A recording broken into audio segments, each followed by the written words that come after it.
तर नमस्कार मंडळी. सर्वप्रथम चॅनलवर नवीन असाल तर सर्वात आधी चॅनलला सबस्क्राईब नक्की करून जा. तर आपण बघणार आहोत ह्या मालिकेच्या आजच्या भागामध्ये खूप मोठा इंटरेस्टिंग ट्विस्ट घडलेला आहे. तर व्हिडिओ शेवटपर्यंत पहा.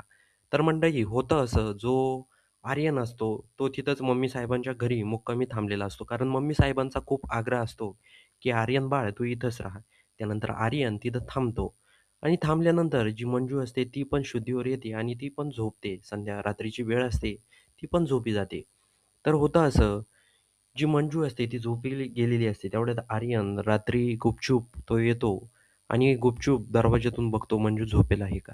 त्यानंतर तो आतमध्ये येतो आणि हळूच मंजूपाशी जातो आणि बोलतो, की "लवकरच तू माझी बायको होणार आहे आणि पूर्ण अधिकार माझा राहणार आहे तुझ्यावर." असं तो बोलतो. त्यानंतर जी मंजू असते ती झोपेतच असते. त्यानंतर जो आर्यन असतो तो हळूच मंजूच्या जवळ तिच्या जवळ स्पर्श करण्याचा प्रयत्न करतो. पण तेवढ्यात मंजूला अशी जाग आल्यावानी होते.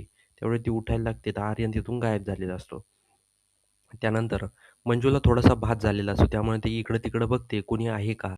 त्यानंतर ती बघते तर कोणीच दिसत नाही. त्यानंतर पुन्हा ती झोपते. तर आर्यन नंतर वर असतो. वर कपाटावर तो झोपलेला असतो, लपलेला असतो. त्यानंतर पुन्हा मंजू झोपी गेल्यानंतर तो खाली येतो, उतरतो आणि बोलतो, की "मंजू जाऊ दे आता नंतर. आता तुझी झोप मोड मला करायची नाही. चल निघतो मी पण." असं तो बोलतो आणि तिथून निघून जातो. त्यानंतर दुसऱ्या दिवशी होतं असं, जो सत्य असतो तो पण उठतो आणि जे जी मंजू असते ती पण उठते. मंजू गुढीपाडव्याचा दिवस असतो त्यामुळे ती दारामध्ये रांगोळी काढत असते आणि ती रांगोळीपाशी एक फूल असतं. तिला वाटतं, की कुणी पाठवलं काय? त्या व्यक्तीने दिलं काय? असं तिला वाटत असतं. त्यानंतर इकडं-तिकडं बघते तर सत्या समोर उभा असतो. सत्याने ते मंजूसाठी ठेवलेलं असतं फूल. त्यानंतर सत्या बोलतो, "हे घ्या वाघमारे तुमच्यासाठी गुलाबाचं फूल." त्यानंतर मंजू बोलते, "सत्या तुझं काहीतरीच चालू असतं." त्यानंतर दोघेही गुढीपाडव्याची तयारी करत असतात. आर्यन पण त्याच घरामध्ये असतो. कारण मम्मी साहेबांनी सांगितलेलं असतं, की गुढीपाडवा झाल्याशिवाय तू कुठेही जायचं नाही. त्यामुळे आर्यन त्या घरामध्येच मुक्कामी असतो. त्यानंतर मंजू आणि सत्या दोघेही गुढी उभारतात आणि गुढीचं दर्शन घेतात. आता बघूया येणाऱ्या पुढील भागामध्ये काय इंटरेस्टिंग घडतंय.